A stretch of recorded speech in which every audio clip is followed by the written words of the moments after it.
भूखी मर जाऊंगी लेकिन बीफ नहीं खाऊंगी.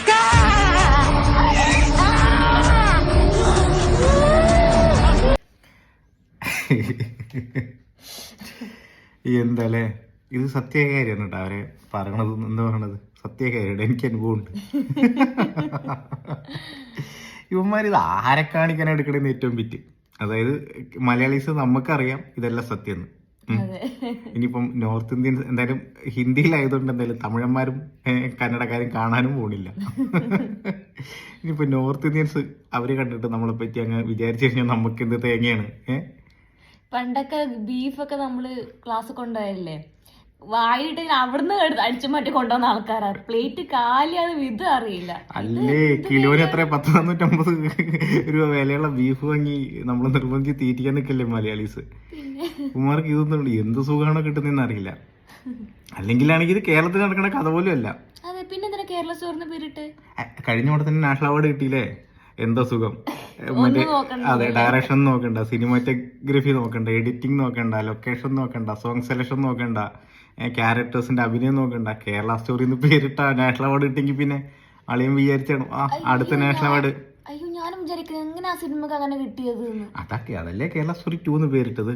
ഇപ്പം പുള്ളി മറ്റേ അടിച്ചു മാറ്റാന്നല്ലേ, മരിക്കുമ്പോ അവന്റെ ശവകൂട്ടത്തിൽ അമ്മ എഴുതി വെക്കാല 2 നാഷണൽ അവാർഡ് വിന്നർന്ന്.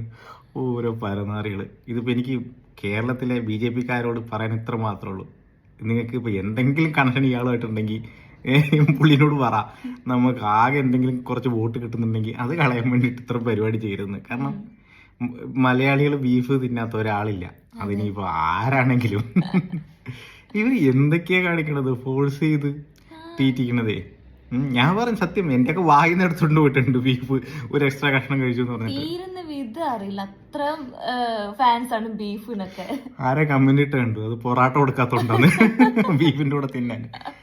ഇനി ഇൻ കേസ് ആർക്കെങ്കിലും ഇതുപോലത്തെ സ്ഥലം അറിയണ്ടെങ്കിൽ നമുക്കൊന്ന് പറഞ്ഞാ, ആരെങ്കിലും നിർബന്ധിച്ച് ബീഫ് തീറ്റിക്കുന്നുണ്ടെങ്കിൽ. ഓരോ ആൾക്കാര് ഇവന്മാര് ഇങ്ങനെ എന്താണ് അവന്മാർക്ക് ഇഷ്ടമുള്ള ചെയ്തിട്ട് ഒരു മാനസിക സുഖം കിട്ടുന്നുണ്ടെങ്കിൽ കിട്ടട്ടെ അല്ലേ. നമുക്കെന്താ കുറെ ആൾക്കാർ ഫ്രസ്ട്രേറ്റഡ് ആയിട്ട് നിൽക്കുന്നുണ്ട്. നമ്മൾ കാര്യമായിട്ട് നമുക്ക് എന്ത് തേങ്ങയാണ് നോർത്ത് ഇന്ത്യൻസ് റോട്ടിൽ മൊത്തമേ ഇതെന്താണ് ഗുഡ്കയും ചവച്ച് തുപ്പി നടക്കണം. അവന്മാര് നമ്മളെ പറ്റി എന്ത് വിചാരിച്ചത് നമുക്ക് എന്താണ്. അതും ബോധമുള്ള നോർത്ത് ഇന്ത്യൻസ് ഒന്നും വിചാരിക്കുകയില്ല. കേരളത്തിലേക്ക് ട്രാവൽ ചെയ്ത് എല്ലാവരും പറയുന്നത് കേരള സ്വർഗ്ഗമാണെന്നാണ്. സോ നമ്മൾ മൈൻഡാക്കേണ്ട കാര്യമില്ല. അവന്മാർ എന്തെങ്കിലും ചെയ്തു പോട്ടെ. ആവശ്യമില്ലാണ്ട് ഈ പടത്തിന് റീച്ച് ഉണ്ടായി കൊടുക്കാൻ നിൽക്കണ്ട. ആരെ കാണാൻ പോണത്. നമ്മൾ തന്നെ ട്രെയിലർ കണ്ടിട്ട് നമ്മൾ ചിരിക്കാനും ചീത്ത പറയാനും വേണ്ടിയിട്ട് മലയാളീസാണ് ട്രെയിലർ അധികം കാണുന്നത്. എന്തായാലും കൊള്ളാം.